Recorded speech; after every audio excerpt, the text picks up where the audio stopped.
Hello बच्चों। आज हम लोग हिंदी साहित्य में एक बहुत ही रोचक कहानी पढ़ेंगे। कहानी का शीर्षक है हाथी तौला गया। बहुत पुराने समय की बात है। हमारे देश में एक राजा राज करता था। प्रजा उसे बहुत चाहती थी। राजा के पास एक हाथी था। राजा उसे बहुत प्यार करता था।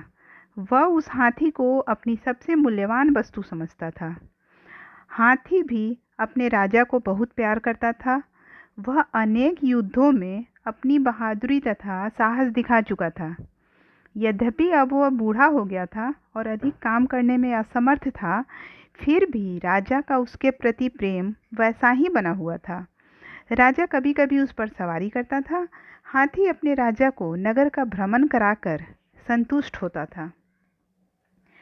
एक बार राज्य में काफ़ी समय तक वर्षा नहीं हुई। इससे खाने पीने की चीज़ों की कमी हो गई। जब राजा ने प्रजा के पास अनाज कम होने की बात सुनी, तो उसने तुरंत अपने अनाज के भंडार खोल दिए। राजा ने यह भी निश्चय किया कि वह निर्धन लोगों में अपने प्रिय हाथी के वजन के बराबर सोना तौलकर बांटेगा। अब प्रश्न उठा कि हाथी को तौला कैसे जाए। उसके तौल के बराबर सोना निर्धनों में बांटना तो एक समस्या बन गई। उन दिनों भार तौलने के लिए बड़ी बड़ी मशीनें नहीं थी कि जिस पर खड़ा करके हाथी को तौला जा सके। न इतना बड़ा कोई तराजू था जिस पर हाथी को खड़ा किया जा सके कि उसका भार मालूम हो सके। राजा और मंत्री सोच विचार में पड़ गए।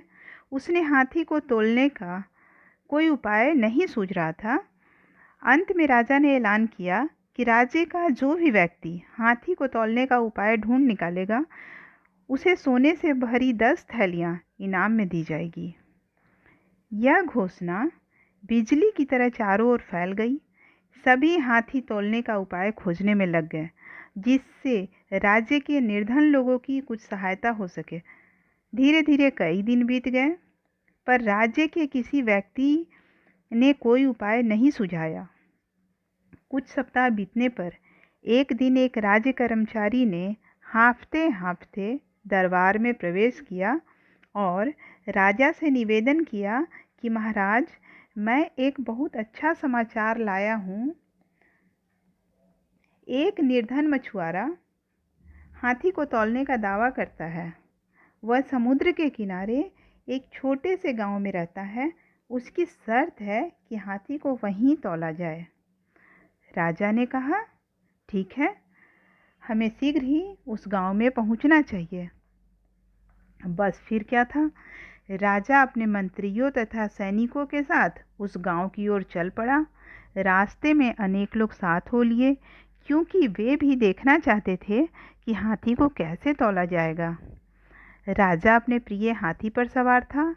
उसके पीछे थे सोने से लदे ऊंट और घोड़े। उनके पीछे सैनिक और प्रजाजन।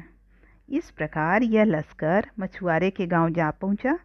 मछुआरा मछली पकड़ने का जाल ठीक करने में व्यस्त था।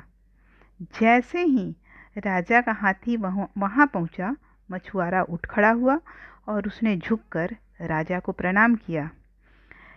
मैंने सुना है कि तुम हाथी को तौल सकते हो। मुझे हाथी तौलने का तरीका बताओ।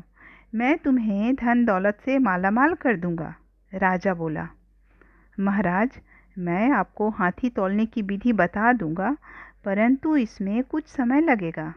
पहले आपके कर्मचारी एक बड़ी नाव बनाने में मेरी सहायता करें। मछुआरे ने उत्तर दिया। परंतु नाव हाथी को कैसे तौलेगी? राजा ने प्रश्न किया। मछुआरे ने हाथ जोड़कर कहा, महाराज, यदि मैं अपने तरीके से हाथी को न तौल सका, तो तब तक आपकी सेवा करूंगा जब तक नाव बनाने में लगा धन चुकता न हो जाए। राजा आश्चर्यचकित रह गया। वह बोला, मुझे तुम्हारी शर्त मंजूर है। मछुआरे ने नाव बनाने के लिए 1 महीने का समय मांगा। उसे समय मिल गया। राजा के कर्मचारी दिन रात एक करके नाव बनाने के काम में लगे रहे। कारीगर गुप्त रूप से हाथी को तौलने का भेद जानना चाहते थे, परंतु उन्हें कुछ भी मालूम न हो सका। वहाँ तो केवल नाव बनाने का ही काम हो रहा था। ठीक 1 महीने बाद एक बहुत बड़ी नाव तैयार हो गई। राजा भी अपने हाथी, महावत, मंत्रियों और सभासदों के साथ वहाँ पहुँच गया। आसपास के गांवों के हजारों लोग इस अनोखे दृश्य को देखने आ पहुँचे। मछुआरे ने कई लोगों की सहायता से उस बड़ी नाव को समुद्र के पानी में ढकेला। फिर बड़े बड़े सहतीर लगाकर किनारे से नाव तक एक सपाट रास्ता बनाया गया।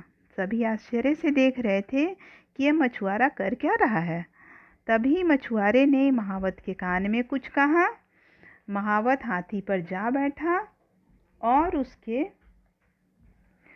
मस्तक पर अंकुश से कुछ संकेत करने लगा।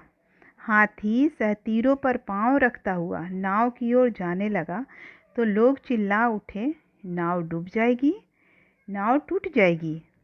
धीरे धीरे कदम रखते हुए हाथी नाव पर चढ़ गया। नाव का कुछ भाग पानी में डूब गया। मछुआरे ने जहाँ तक पानी था वहाँ एक निशान लगा दिया था। अब उसने महावत से हाथी को नाव से उतारने को कहा। हाथी के बाहर आ जाने पर नाव पानी के ऊपर आ गई। मछुआरा राजा के पास पहुंचा और बोला, महाराज, हाथी तुल गया। अब आप अपने सेवकों को सोना लाने की आज्ञा दें। सेवक सोने से भरे थैले लाकर नाव में रखने लगे। सभी लोग हैरान होकर यह दृश्य देख रहे थे। मछुआरा बार बार नाव को देखता रहा, फिर सोना लाने को कहता रहा। धीरे धीरे नाव का काफ़ी भाग पानी में डूब गया। जब